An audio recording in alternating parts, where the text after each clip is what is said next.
¿Qué tal, Agustín? Buenas noches. Buenas noches, Juan Antonio. Estarías ahí encantado, ¿no? En Alaska. La verdad es que sí, sería una experiencia bonita poder viajar a, no sé, Anchorage y poder presenciar allí todo lo que sucede, cómo viven los Inuks, cómo viven las comunidades científicas que están en ese territorio tan lejos, pero que para muchos es tan importante porque es el centro de lo que es quizá el futuro de la humanidad, ¿no? Sí. La verdad es que cuando hablamos de los viajes de turismo que hacen los norteamericanos, siempre están ahí las islas Hawái, pero muchos norteamericanos hacen viajes de naturaleza, ¿verdad? Alaska. Sí, sobre todo a los parques nacionales, claro. Juan Antonio. Esa es una de las grandes obsesiones de los estadounidenses, el poder conocer su propio país y el pasearse por los parques nacionales que tienen gigantescos y que realmente son una de las cosas más grandes de este país. Algún día nos tienes que llevar a Yellowstone, ¿eh? Apúntatelo, que tenemos que visitar Yellowstone de tu mano. Nos acercaremos, con osos incluidos. Bueno, pero hoy vamos a las universidades. Era un reto planteado a Agustín hace unas semanas, saber cómo se preparan los jóvenes norteamericanos para elegir universidad o que la universidad les elija a ellos, porque esto también hay que contarlo. Sí, así es una experiencia que comienza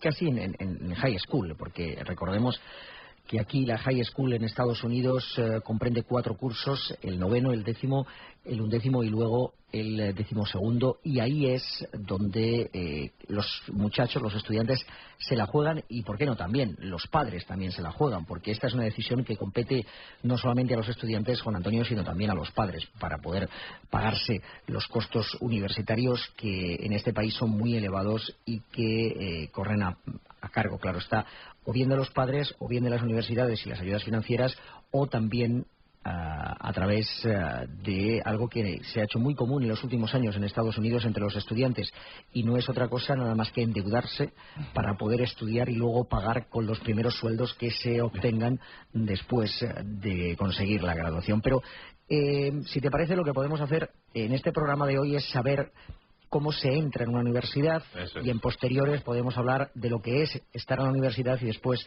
graduarse. Y para entrar en la universidad hay que tomar decisiones muy tempranas. Es vital conocer el lugar donde se quiere estudiar, la materia y sobre todo también los costes, y para eso los padres se reúnen con los hijos cuando están en el grado 11 para un poco tomar decisiones muy importantes. Hay varios criterios que son vitales a la hora de poder entrar a la universidad. Uno de ellos, claro está, son las notas, lo que aquí se conocen como el SAT, que no es otra cosa nada más que la vieja selectividad española. Sí. Y se pueden tomar los primeros exámenes en el grado 11, en el curso 11, y luego también otros en el 12, para aquellos estudiantes que no hayan tenido en la primera oportunidad unas buenas notas. Está claro que aquellos que sí sean grandes, casi genios, y que tengan unos niveles muy altos de puntuación, en este momento el nivel es de 1.600 puntos, es el máximo nivel que se solicita para poder entrar en algunas universidades, como pueda ser Harvard o como pueda ser el Instituto de Tecnología de Massachusetts, el mítico MIT, el MIT. Eso en español es casi rozar el 10, ¿no? Casi es el 10, la matrícula, casi la matrícula de honor. Entonces, con esas notas se puede hacer una solicitud adelantada para que las universidades te puedan admitir ya. Lo que aquí se hace es que nunca se elige una sola opción, porque te juegas a que no te la acepten. Los estudiantes seleccionan un promedio de 4 a 5 e incluso hasta 6 universidades, a las que lo primero que hacen es mandarlas una carta en las que solicitan el package. El package es el paquete, es el sobre con la documentación necesaria para presentar la solicitud. Está claro que las notas son vitales. Eso es algo que a través de los tiempos no ha variado. Pero en los últimos años, Juan Antonio, hay elementos que han cambiado la forma en la que las universidades dicen el sí definitivo a los estudiantes, y una de ellas es las recomendaciones. ¿Las recomendaciones de quién?, te preguntarás. Bueno, pues recomendaciones, primero y muy importantes, de gente que haya estudiado en esa universidad. Con suerte, si son padres, si son tíos o si son amigos de la familia, mucho mejor. Eso da puntos. Es muy importante, Juan Antonio, un elemento fundamental. Si esa persona es alumna y además ha contribuido a la universidad, está claro que la puerta se va abriendo y se va abriendo cada vez más. Entonces aquí tenemos un departamento de selección, un tribunal que dice este sí, este no. ¿Cómo funciona eso? Es el departamento de admisiones de la universidad. Una vez que se tienen las notas, se reciben las recomendaciones de personas que escriben en esa documentación, en esa lista de elementos que se necesitan para poder entrar en la universidad. Se presentan las recomendaciones. Y también hay algo fundamental en los últimos tiempos y que es algo que se ha puesto de moda porque cada vez más es más importante colaborar en programas para ayudar a personas que están en hospitales, para personas que tienen problemas de salud. Es decir, es lo que se llama el trabajo comunitario, el trabajo voluntario. Eso también es importante, porque demuestra... Si el chico o la chica es voluntario social, eso va a su favor, ¿no? O, por ejemplo, durante las tardes trabaja en una biblioteca ayudando a personas que necesitan ayuda, en un hospital, en centros de acogida de inmigrantes. Todo ello hace que un poco el candidato demuestre ante la universidad a la que quiere asistir cuáles son sus cualidades. Y eso también cuenta. Notas, recomendaciones, trabajo voluntario, si se tiene un trabajo relacionado con la carrera en la que se quiere hacer y se está colaborando con algún proyecto estudiantil o con alguna universidad, o más bien programa de universidad, ya eso también cuenta. Y luego está la famosa leyenda del deporte, ¿no? Si es buen deportista, ¿no? Claro, esa es la forma en la que muchos jóvenes, sobre todo de raza negra y de minorías, entran en las universidades habiendo participado en las pruebas deportivas y teniendo un currículo importante en baloncesto o en fútbol americano. Eso te abre las puertas, digamos, una puerta de atrás que te permite entrar al equipo de baloncesto, de fútbol americano de la escuela, de la universidad, y eso te hace recibir ayuda financiera y becas que si alguien intenta hacerlo con solamente las notas y esas recomendaciones, quizá no lo puedan lograr. Y una vez que todo esto ha sucedido, es hora de enviar esa solicitud de vuelta, pero con algo muy importante también, lo que aquí se llama el ensayo o las razones que la universidad quiere saber por las que tú debes estudiar o quieres un lugar en ese centro universitario. ¿Por qué yo quiero estudiar en su universidad? En su universidad. Es lo que aquí se llama el essay. El essay es en el que uno explica lo que quiere recibir de la universidad, lo que va a aportar, cómo va a utilizar sus conocimientos que reciba en esa universidad, bueno, pues para ganarse su vida, pero también para mejorar la fama que tiene ese centro estudiantil. Con todas esa mezcla de cosas, notas, recomendaciones, trabajo voluntario y el essay, ese ensayo, esa casi semitesis de las razones por las que esa universidad debería de coger al candidato, los departamentos de admisión hacen la selección. Una selección que todavía, aunque está mirada de forma paralela, no atiende cómo se van a pagar los centros de estudios. Eso es algo que podemos ver en programas de más adelante del futuro, pero que es importante hacer la diferencia. El dinero, aunque es vital, claro está, y mucha gente presenta una solicitud ante una universidad pensando lo primero que en el dinero que puede costar una carrera, a la hora de que la universidad conteste o no es tan importante. Lo importante es que el candidato sea una persona que vaya a aportar algo a la universidad. No una masificación a la que quizá en Europa se esté acostumbrado, de que gente que termina su COU o el equivalente en estos tiempos modernos tiene que ir necesariamente a la universidad. Aquí lo que las universidades quieren son estudiantes completos que puedan aportar algo, que puedan mejorar el nivel, y de ahí es donde se hace la elección definitiva para que el candidato pueda ser recibido o en su caso rechazado, y que a la hora de llegar las cartas esas de respuesta se diga que tal centro, la Universidad de UCLA en Los Ángeles, o Stanford o Princeton, o la Universidad de Michigan State tienen el honor de recibir al candidato que ha presentado la solicitud. Pero vamos a cursar una carrera en cualquiera de estas universidades que has citado, pues un pico, ¿no?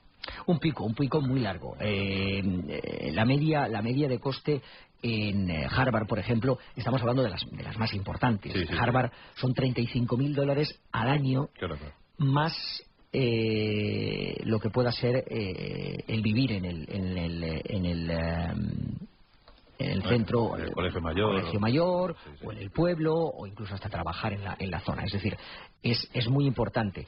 Hay otras de menor coste, todas las que se llaman state, es decir, universidades estatales, sí. tienen financiación del Estado, y esas vienen a costar aproximadamente de entre $18.000 a $24.000, dependiendo de cuáles son las más importantes. Luego hay a la hora de elegir cuáles son los centros, los padres también deben de ayudar en la decisión. Hay muchos que, por ejemplo, no dejan que sus hijos se aparten de ellos más de 300 o 400 millas, es decir, 700, 800 kilómetros. A los que están en la costa este los quieren mantener en la costa este, los que están en la oeste los quieren hacer lo mismo. Y como aquí los hijos se despiden de los padres cuando se van a la universidad, y no sucede como sucede en otros países donde los treintañeros todavía duermen en casa, es una decisión muy importante, es decir, cómo la familia se mantiene unida a pesar de que se vaya a la universidad, pero que no se vaya demasiado lejos. ¿A qué edad entran? ¿Con 17, 18, igual que aquí, no? 18 años es la edad. 17 altos, 17 viejos ya, sí, casi 18 sí. Es la edad. Terminan un año antes, porque la mayoría de las universidades en Estados Unidos son solamente 4 cursos, donde uno llega a conseguir un título, y que luego, claro, hay que hacer los másters. Los másters son las especializaciones. Claro. ¿Pero diplomaturas hay? Sí, claro, por supuesto. Y la gran diferencia, quizá, con respecto a las universidades españolas, es que se trabaja en grupos más pequeños, se investiga más directamente. Si se tienen ordenadores, se tienen 50 ordenadores, claro. Y eso es lo que marca mucho las diferencias. Aunque está claro que grandes genios llegados de Europa alimentan a las universidades estadounidenses, con lo cual también hay que hacer una reivindicación de la educación europea, eso está claro. Pero la gran diferencia es que la educación universitaria en Estados Unidos es mucho más completa, en cuanto que los profesores parecen estar más cercanos a los estudiantes. Y eso es algo que no se hace en otros lugares. Son grupos más reducidos. Claro, si hay un genio en biomecánica en Chequia, pues no hay problema, se lo llevan y que dé clases durante un semestre, ¿verdad, Agustín? Ese es el asunto. Ese es el asunto. El asunto está en muchos que recursos. Son capaces de pagar muy bien a profesores visitantes, claro, para que ofrezcan todo lo que saben a todos los alumnos que hay. La educación es muy personal. Esa yo creo que es la mayor diferencia que hay con respecto a la educación europea. Bueno, pues ahí tenéis el dato, cómo se entra en la universidad, cómo se seleccionan los alumnos, por nota, por supuesto, gran cociente intelectual para los chicos que tengan cerca de un 10, que puedan entrar en Harvard, dinero también, el deporte, hay competencia extrema entre algunas universidades por hacerse con algunos de estos cracks deportivos, ¿no?, que puedan subir sus equipos a niveles altísimos. Y bueno, vamos aprendiendo cosas, vamos a hacer un top 10 de universidades que nos ofrecerá Agustín en cuanto a prestigio, en cuanto a calidad. Es un mundo fascinante, y además supongo que la gran mayoría de chicos y chicas norteamericanos, su sueño inmediato es la universidad, siempre que terminan el high school, ¿no? Sí, claro está, es la posibilidad de que con un buen título universitario se pueda llegar a un puesto de trabajo inmediato. Aunque no te creas que los primeros años son demasiado...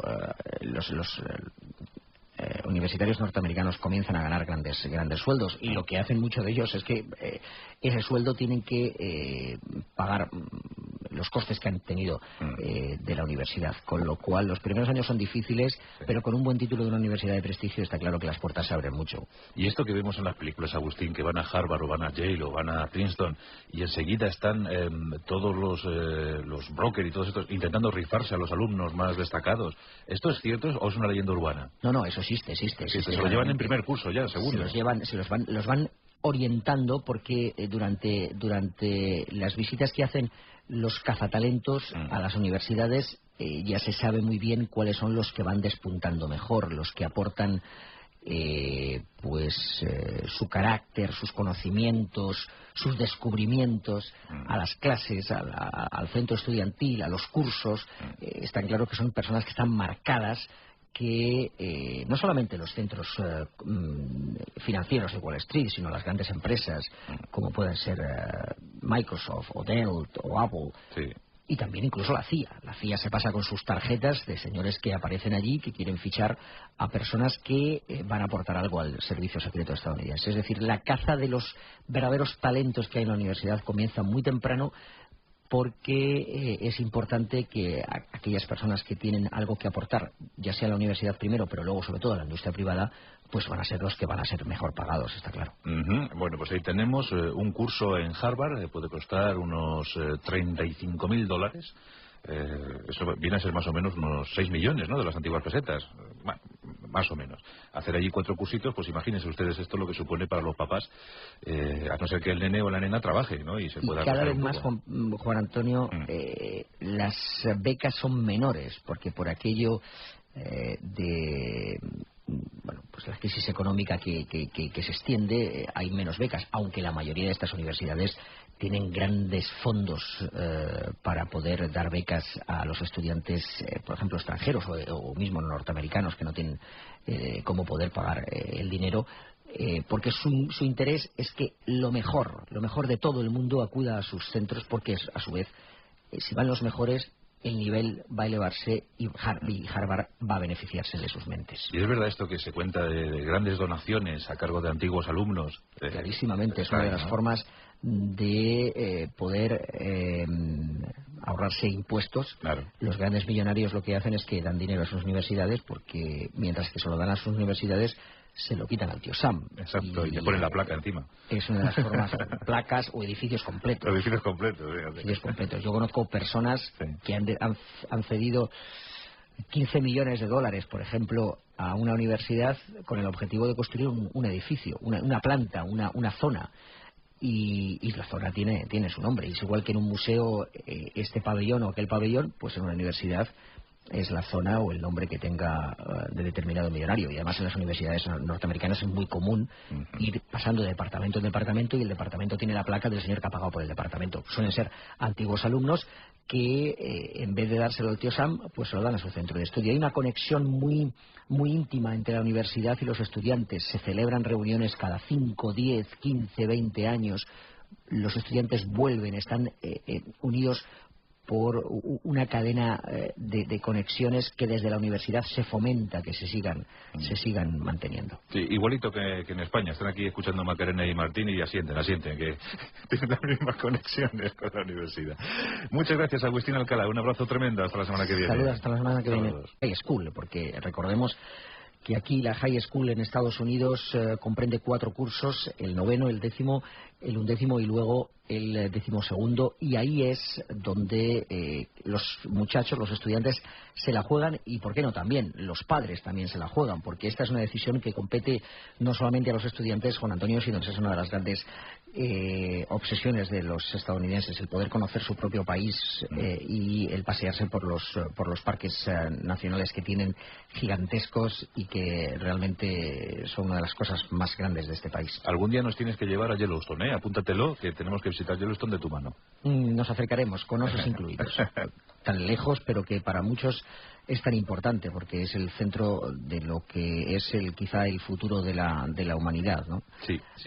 La verdad es que cuando hablamos de los viajes de turismo que hacen los norteamericanos, siempre están ahí las islas Hawái, pero muchos norteamericanos hacen viajes de naturaleza, ¿verdad? Alaska.